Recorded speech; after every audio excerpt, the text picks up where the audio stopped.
to show you guys what's been saving me this entire time that I can't go anywhere to do my hair. And it's this. It's from Revlon, and it's the brush blower. It has 3 speeds: cool, low, and high. And this does miracle. My hair, it's not curly, but it's not and I have thin hair. It's not the best hair to just leave wet and curl. So I really, whenever I go to my hair, I need to have someone that's really gonna straighten it down. And this brush has done everything you can possibly think about. So I'm just gonna go ahead and do my hair and actually show you guys how it works. And I bought it in Amazon, but trust me when I tell you this is good.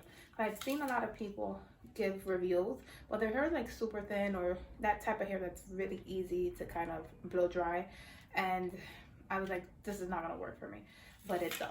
I'll do my hair, so watch how I do my hair and look out for the final results. Alright, so the first thing that I'm gonna do is I'm going to split it just in small parts, so that way I can go ahead and evenly continue to do my hair. The rest of it, I'll just tie it.